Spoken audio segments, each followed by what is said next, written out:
छत्तीसगढ़ में विधानसभा चुनाव के लिए तारीखों का ऐलान हो गया है। पार्टियों ने अपनी कमर कस ली है। बीजेपी और कांग्रेस आमने सामने है। बीजेपी के बड़े दाव ने कांग्रेस के सामने बड़ी चुनौती खड़ी कर दी है, तो कांग्रेस भी हर हाल में ये चुनाव जीतना चाहती है। इस चुनावी माहौल के बीच आपको बताएंगे छत्तीसगढ़ की तमाम वो बड़ी खबरें जिनका असर राजनीति से लेकर राज्य की आम जनता पर पड़ता है। नमस्कार, आप देख रहे हैं छत्तीसगढ़ का छत्र पर मैं हूं आपके साथ दिव्या सिंह। खबरों को विस्तार से जाने उससे पहले एक नजर आज की टॉप हेडलाइंस पर। छत्तीसगढ़ में बीजेपी का बड़ा दाव। बिरनपुर हिंसा में मृतक के पिता को बनाया उम्मीदवार। कांग्रेस के दिग्गज से हो सकता है मुकाबला।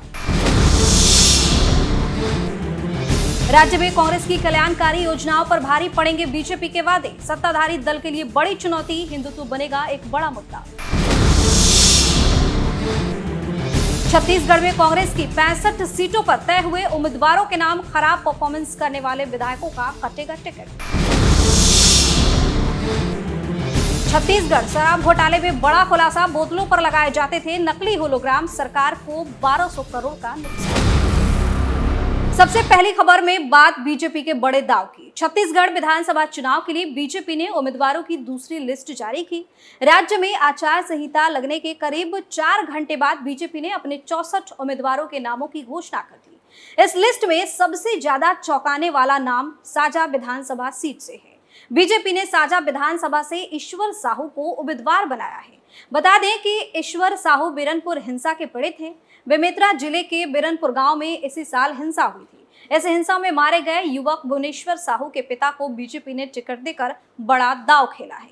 केंद्रीय चुनाव समिति की बैठक में भुवनेश्वर के पिता ईश्वर साहू को टिकट देने की रणनीति बनी थी। टिकट मिलने के बाद ईश्वर साहू ने मीडिया से चर्चा करते हुए कहा कि मेरे हर दुख दर्द में बीजेपी मेरे साथ कंधे से कंधा मिलाकर खड़ी रही। मेरे बेटे को न्याय मिले, इसलिए मुझे बीजेपी ने साझा से टिकट दिया है। बता दें कि 6 अप्रैल 2023 में बेमेतरा जिले के बिरनपुर गांव में 2 गुटों के बीच झड़प के बाद भुवनेश्वर साहू की जान ले ली गई, जिसके बाद गांव में हिंसा भड़क गई। गांव के कुछ घरों में आगजनी की गई। इसके बाद प्रशासन ने इस गांव में धारा 144 लागू कर दी। कई दिनों तक गांव हिंसा की चपेट में रहा। वहीं अब बीजेपी ने ईश्वर साहू को उम्मीदवार बनाकर सियासी गतिविधियां बढ़ा दी हैं। जानकारी के अनुसार वर्तमान में साजा विधानसभा सीट से कांग्रेस के सीनियर लीडर रविंद्र चौबे विधायक हैं। चौबे भूपेश बघेल कैबिनेट में मंत्री भी हैं। इस बार भी टिकट के दावेदार के प्रबल दावेदार हैं। ऐसे में माना जा रहा है कि ईश्वर साहू का मुकाबला मंत्री रविंद्र चौबे के साथ हो सकता है। अगली खबर में बात कांग्रेस और बीजेपी की। छत्तीसगढ़ में चुनावी बिगुल बज गया है। दोनों ही दल अब एक दूसरे के खिलाफ मैदान में है। कांग्रेस कल्याणकारी योजनाओं के जरिए फिर से सत्ता में वापसी की तैयारी कर रही है। वहीं बीजेपी भ्रष्टाचार और इंफ्रास्ट्रक्चर के वादे के साथ कांग्रेस को चोट कर रही है। छत्तीसगढ़ में 90 सीटों पर 2 चरण में वोटिंग होगी। 7 और 17 नवंबर को छत्तीसगढ़ में वोटिंग होनी है। वहीं वोटों की गिनती 3 दिसंबर को की जाएगी। तारीखों की घोषणा के साथ ही यह सवाल है कि क्या कांग्रेस 2018 की जीत को दोहरा पाएगी या बीजेपी केंद्रीय नेतृत्व के मजबूत अभियान के दम पर खोए हुए आधार को फिर से हासिल कर पाएगी। दरअसल छत्तीसगढ़ की राजनीति में हमेशा द्विध्रुवीय रही है, लेकिन इस विधानसभा चुनाव से पहले एक ताकत उभरी है जो समीकरणों को बिगाड़ सकती है। बता दें कि छत्तीसगढ़ में बीजेपी के लिए हिंदुत्व एक बड़ा मुद्दा बना हुआ है, लेकिन बीजेपी की सफलता इस बात पर निर्भर करेगी कि वह इस बार ग्रामीण मतदाताओं को कितनी अच्छी तरह से समझाती है। साथ ही चुनावी पिच में बुनियादी ढांचे का विकास शामिल है, जो इसने अपने 15 वर्षों के कार्यकाल के दौरान किया है। साथ ही कांग्रेस कथित भ्रष्टाचार को भी मुद्दे में शामिल किया है, लेकिन बीजेपी ने छत्तीसगढ़ में अभी तक मुख्यमंत्री पद का चेहरा घोषित नहीं किया है। वहीं कांग्रेस छत्तीसगढ़ में सॉफ्ट हिंदुत्व की राह पर चल रही है। छत्तीसगढ़ के गौरव का आह्वान बड़े पैमाने पर सामाजिक क्षेत्र में बदलाव के साथ कांग्रेस को उम्मीद है कि वह फिर से वोटरों को अपने पक्ष में करने में सफल होगी। सीएम भूपेश बघेल ओबीसी चेहरा है, इससे पार्टी को फायदा हो सकता है, लेकिन गौर करने वाली बात यह है कि इनके विधायकों के खिलाफ सत्ता विरोधी लहर है।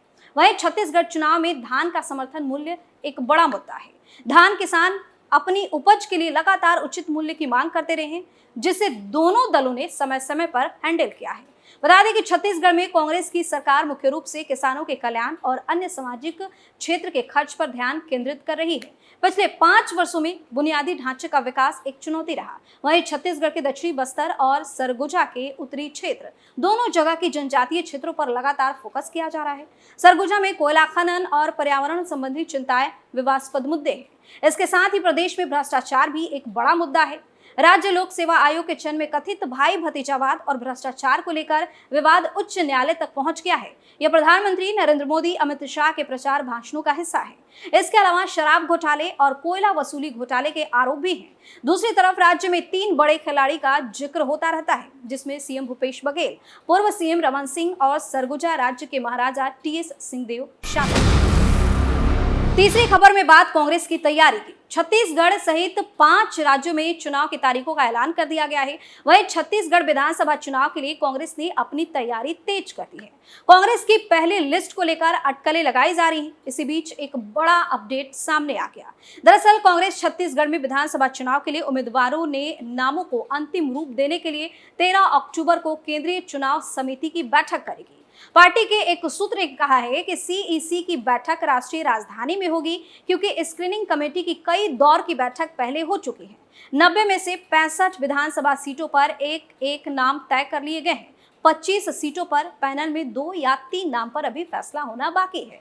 इसके अलावा वर्तमान के 17 विधायकों की खराब परफॉर्मेंस के कारण पार्टी उनका टिकट काट सकती है। कांग्रेस प्रदेश चुनाव समिति की बैठक अब तक 6 बार से अधिक हो चुकी है, जिसमें आवेदनों पर चर्चा हुई। 2000 से ज्यादा दावेदारों के आवेदनों में काट छांट कर लगभग 300 लोगों की एक लिस्ट तैयार की गई थी, जिसमें से 40 सीटों पर सिंगल नाम तय कर दिए गए थे। इसके बाद भी बैठकों का दौर जारी रहा। अब तक 65 सीट पर सिंगल नाम तय कर लिए गए थे। वहीं सीएम बघेल ने मीडिया से चर्चा करते हुए कहा कि विधानसभा चुनाव को लेकर सभी आवेदन और प्रत्याशियों को लेकर चर्चा हो रही है। जो सर्वे हुए हैं, ब्लॉक जिला से रिपोर्ट आई है और नेताओं की जो सिफारिश है, सभी के बारे में विचार विमर्श हुआ है। जल्द ही छत्तीसगढ़ कांग्रेस उम्मीदवारों की सूची जारी कर देगी।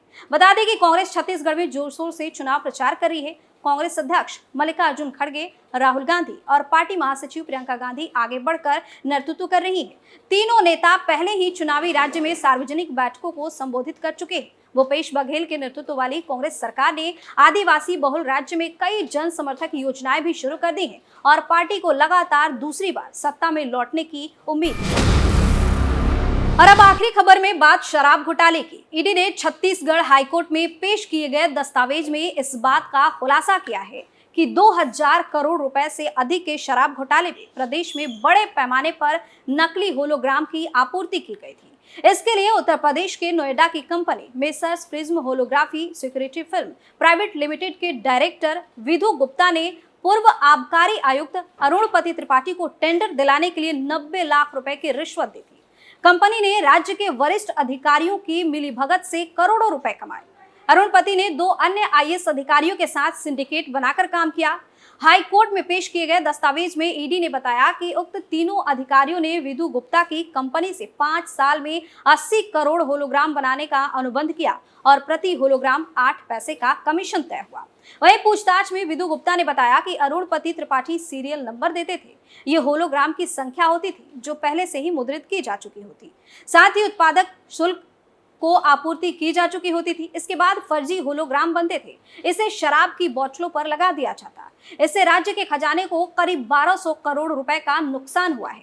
वहीं अरुणपति त्रिपाठी समेत अन्य नौकरशाह ने रिश्वत की रकम वसूलने के लिए FL 10A लाइसेंस की बाध्यता को लागू कर दिया। बता दें कि FL 10A लाइसेंस स्प्रिट और वाइन की आपूर्ति के लिए दिया जाता है। यह लाइसेंस उन लोगों को ही दिया गया जो शराब कारोबारी अनबर ढेबर से जुड़े हुए थे। इस तरह देशी शराब दुकानों में विदेशी शराब भी बेची जाने लगी। इसके एवज में 10% कमीशन लिया जाता था। वहीं देशी शराब की बिक्री पर 75 रुपए प्रति पेटी कमीशन तय किया गया था। यह सब करने के लिए अरुणपति त्रिपाठी ने आबकारी नीति ही बदल दी थी। बता दें कि वर्तमान में दोनों नौकरशाह जेल में बंद है और त्रिपाठी की जमानत याचिका खारिज हो गई है, इसलिए अब उन्हें आत्मसमर्पण करना ही है। तो इसी के साथ हमारे शो छत्तीसगढ़ के छत्रप में फिलहाल के लिए इतना ही। कल एक बार फिर से छत्तीसगढ़ की तमाम बड़ी खबरों को लेकर हाजिर होंगे। चुनावी हालचाल आपको बताएंगे। तब तक के लिए आप देखते रहिए कैपिटल टीवी। नमस्कार।